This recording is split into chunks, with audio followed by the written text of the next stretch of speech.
Je vous propose d'accueillir Philippe Rodriguez, associé fondateur d'Avolta, banque d'affaires parmi les principaux conseillers technologiques européens en matière de fusion, acquisition, levée de fonds.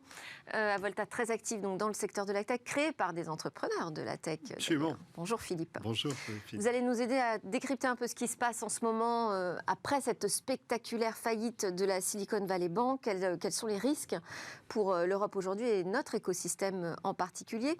Vous serez en compagnie de Stéphane Cléchat, qui est à distance avec nous, associé gérant de la banque d'investissement privée européenne Cléchat & Co, pour parler de ce sujet du financement des startups. Bonjour également. Mais d'abord, je vous propose, messieurs, que l'on écoute Dagobert Lévy, vice-président Europe Sud de Tanium, à propos de souveraineté versus, j'ai envie de dire, préférence nationale. Bonjour Dagobert. Bonjour Delphine. Alors Tanium, on va juste rappeler, donc c'est une plateforme qui permet d'avoir une vue globale, je dirais même totale, à 100% de son parc informatique afin de pouvoir l'identifier, mais aussi le sécuriser en temps réel. Vous êtes une entreprise de la cyber américaine. Et là, vous nous publiez une chronique une tribune sur la question de la souveraineté numérique. C'est un exercice de contorsionniste que vous faites, Dagobert. Pas forcément. Je pars souvent du principe que les notions de souveraineté et de préférence nationale se rejoignent, alors que pas toujours. Et je pense que les éditeurs américains, dans un écosystème global, ont leur place. Et c'est ce que je me suis évertué à défendre dans cette chronique.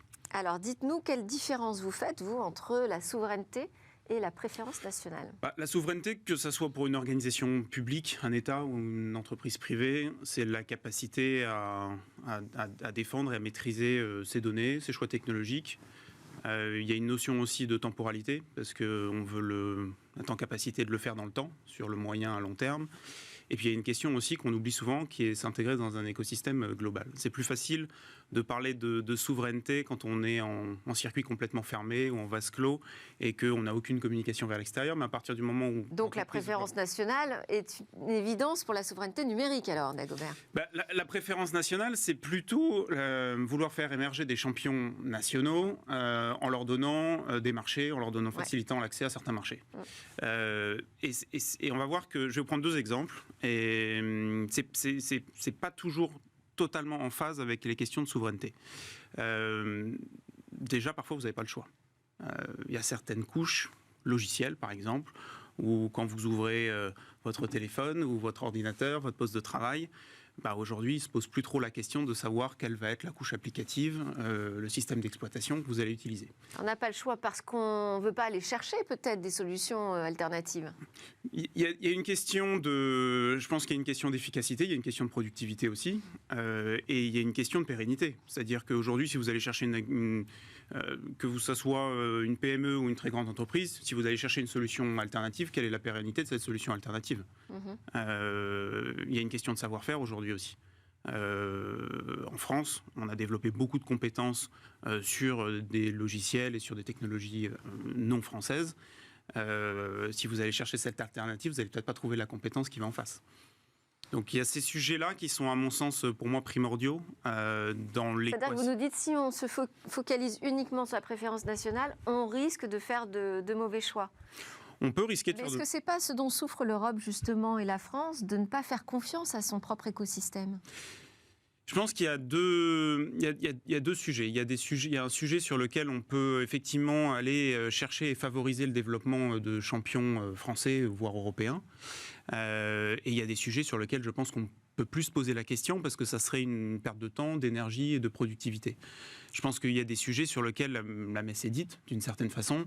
Il y a une telle domination du secteur sur certains choix technologiques qui fait que la question ne se pose plus.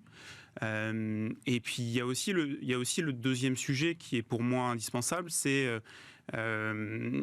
cette question de temporalité. Je veux pérenniser mon investissement dans le temps. Est-ce qu'il faut que j'aille prendre une solution alternative qui potentiellement demain va s'exposer à un rachat par une société de nationalité à définir? Ou est-ce que je sais où je vais, je sais que ce choix technologique-là, il est maîtrisé, j'ai les compétences, j'ai le savoir-faire, Je sais que potentiellement, d'ailleurs, cette technologie, cette plateforme n'est pas dans le cloud. Elle est hébergée chez moi, donc j'en ai la maîtrise à 100%. Et donc dans ces cas-là, on voit effectivement un peu le conflit qu'il peut y avoir entre préférence nationale et souveraineté. Alors, c'est vrai que c'est aujourd'hui d'ailleurs l'argument principal qui fait qu'on se tourne principalement vers ces solutions américaines en général. C'est cette confiance qu'on a aujourd'hui dans ces grands acteurs du numérique et peut-être ce risque qu'on n'est pas prêt à prendre. Quand on regarde notre écosystème tech européen qui est quand même plus jeune et d'une dimension différente. Mais alors se pose donc la question de la souveraineté numérique. À partir de quand on peut dire qu'on a vraiment la maîtrise, selon vous, de nos technologies, si on confie ces technologies à des opérateurs américains, par exemple? Déjà, ça va dépendre du secteur d'activité, parce que vous pouvez aussi confier certaines de vos couches d'infrastructure ou logiciels à un éditeur français ou à un fournisseur français qui va derrière s'appuyer sur un cloud américain. Donc je pense que déjà, la question, elle n'est pas si simple. Il faut creuser. Il faut creuser. Ouais. Voilà. Je pense que c'est le premier prérequis. Un éditeur américain comme Tanium peut apporter toutes les garanties, notamment liées à la capacité d'exploiter la plateforme sur ses propres infrastructures et pas d'aller dans un cloud, qu'il soit américain ou autre. Contrairement à potentiellement un acteur français qui, lui, n'a pas la taille critique et donc, du coup, va falloir s'appuyer sur un cloud pour pouvoir fournir ces solutions. Ah, donc vous, ça vous arrive de vous retrouver en compétition avec des boîtes françaises qui, finalement, elles, confient l'exploitation, l'hébergement, le stockage à des entreprises américaines. Ça peut, absolument, oui, ça peut. C'est souvent un problème, ouais. Oui, et puis parfois on a effectivement le cas de figure où on a une technologie qui a été développée par une société américaine, une technologie qui a été développée par une société française. Dans un cas de figure, il y a plusieurs milliers de personnes. Dans l'autre cas de figure, il y a quelques dizaines, voire quelques centaines de personnes dans le meilleur des cas. Les deux s'appuient sur le même fournisseur de cloud américain. Où est-ce que je vais pour garantir la sécurité et la pérennité de mon choix dans les 10 prochaines années? Alors justement, qu'est-ce qu'on doit regarder selon vous? Je pense qu'il y a une question aujourd'hui qui est fondamentale, c'est la pérennité d'une entreprise. On l'a vu, vous l'avez évoqué dans le sommaire en introduction, se pose des questions à partir du moment où un acteur se retrouve en difficulté, notamment financièrement, il va chercher à se faire acheter, il va chercher à nouer un nouveau partenariat ou en tout cas à passer sous contrôle d'une entité qui va le prémunir de ça. Donc oui, je pense qu'il faut se poser la question de la pérennité de la solution, aussi bien... mais c'est là où on pourrait parler, d'ailleurs j'imagine vous auriez envie de réagir Philippe, mais du soutien de l'État par exemple, de la commande publique pour faire grandir cet écosystème tech en Europe.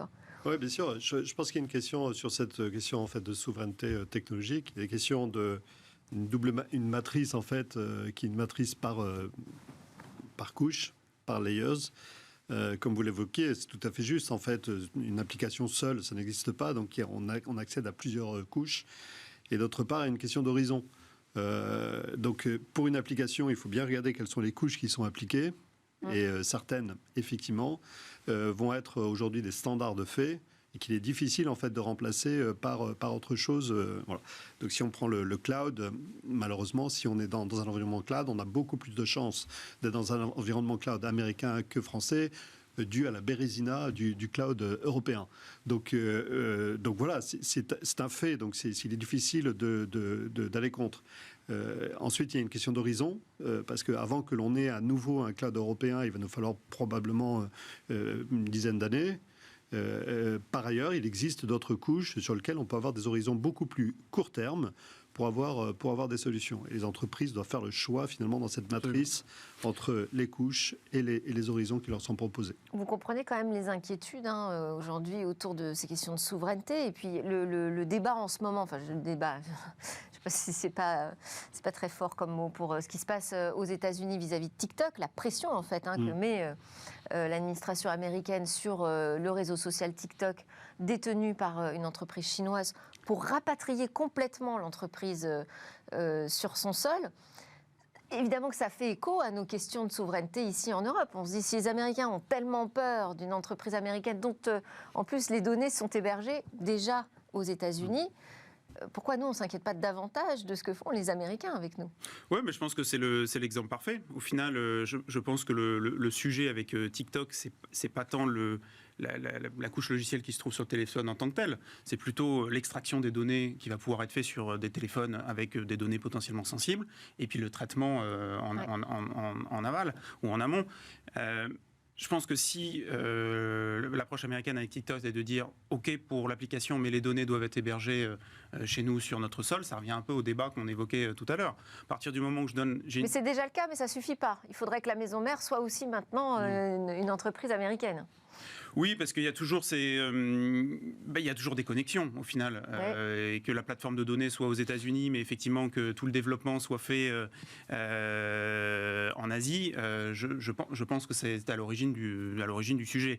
Mais si on arrive encore une fois à donner les garanties, dire voilà, vous avez cette plateforme, vous avez la capacité de l'opérer, vous pouvez l'opérer sur vos propres infrastructures. On vous en donne la maîtrise complète. Et il n'y a pas d'interconnexion possible avec un cloud aux États-Unis. Je pense que là, ça donne un certain nombre de garanties. Si, au regard de ça, vous mettez en face effectivement la pérennité, l'historique, la solidité financière potentiellement de la société qui va avec, oui, je pense que le choix de souveraineté peut aller, dans certains cas de figure, je ne dis pas que c'est systématique, mais dans certains cas de figure, il peut aller vers l'éditeur américain et qui sera plus un gage de souveraineté qu'un acteur français. Maintenant, ce n'est pas vrai sur tous les sujets, je pense. Et je suis avant tout français, et du coup, j'ai envie d'encourager l'écosystème technologique français. Et je pense qu'il y a des acteurs qu'il faut effectivement regarder et qu'il faut encourager. Je pense qu'il y a des sujets qui ne sont pas perdus, mais qui sont déjà dominés ou qui sont... Je pense que ça ne sert à rien d'aller passer du temps, de l'énergie, du capital. Par contre, il y a des sujets d'avenir où là, il faut parler du cloud tout à l'heure. Je pense qu'effectivement, le cloud, on y arrivera peut-être à nouveau dans 10 ans, mais là, tout de suite, pour 2023 en tout cas, ou 2024, c'est une bataille qui est perdue. Il faut aller se concentrer sur d'autres sujets. C'est là où il faut mettre l'énergie, le temps et l'investissement. Je ne sais pas comment VH Cloud entend ce que vous venez de dire, mais bon, je les reçois aussi régulièrement pour défendre leur point de vue. Merci beaucoup, Dagobert. On doit enchaîner, désolé, Philippe. Dagobert Lee de Tanium. Juste, je rappelle que votre outil, donc, qui permet d'avoir cette vision exhaustive de son parc, on se dit ça semble à peu près évident, mais non.